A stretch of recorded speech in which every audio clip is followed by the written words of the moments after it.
Hello everyone, your most welcome to your channel. This is Asif Ali.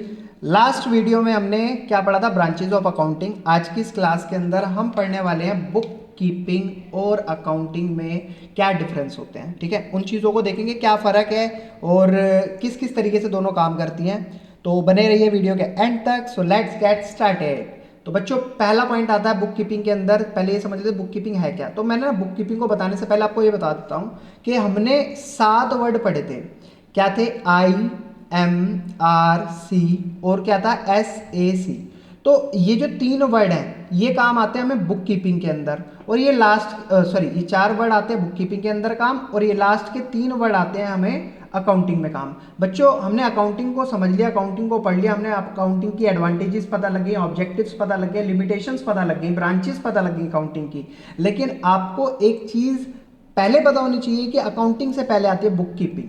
तो book keeping में होता क्या है, हम चीज़ों को आइडेंटिफाई करते हैं, आई का जो मतलब था। ठीक है, उसके बाद हम उसको मेजर करते हैं इन द टर्म ऑफ मनी। फिर हम उसके बाद करते हैं जर्नल के अंदर रिकॉर्ड। फिर उसके बाद चीज़ों को करा जाता है लेजर के अंदर क्लासीफाई।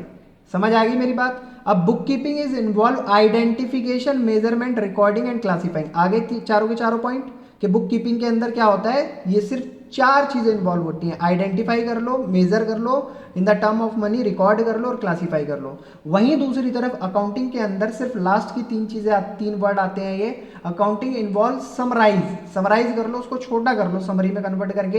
इंटरप्रिटेशन, यानी कि किसी के सामने भी रिप्रेजेंट करने के लिए उसको इस तरीके से बनाओ कि कोई भी आसानी से उसको समझ जाए। और communicating to users, communicating to users में मैंने 2 नाम लिखवाए थे, आपको याद होगा। सबसे पहला नाम था बैंक, क्योंकि वो लोन प्रोवाइड करेगा। दूसरा नाम था इन्वेस्टर, इन्वेस्टर भी पैसा लगाते हैं कंपनी के अंदर, बिजनेस के अंदर।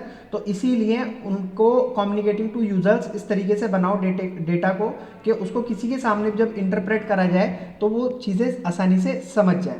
नेक्स्ट पॉइंट आता है बुक कीपिंग का, it is a primary stage. Accounting से पहले ये होती है और accounting second stage. Book keeping के बाद अकाउंटिंग होती है। Accounting begin when book keeping and, accounting वहां से शुरू होगी जहां पर बुक कीपिंग खत्म होगी। Third point, this job is routine in nature. ये रूटीन नेचर का है, डेली डेली बेसिस पर वही सेम हमारा वर्क वापस रिपीट होता रहता है। और ये एनालिटिकल नेचर का है, इसके अंदर हमें काफ़ी एनालाइज करना पड़ता है, चीज़ों को देखना पड़ता है, रिसर्च होती है, उसके बाद हमारी अकाउंटिंग होती है। ऐसे ही डायरेक्ट अकाउंटिंग नहीं होती।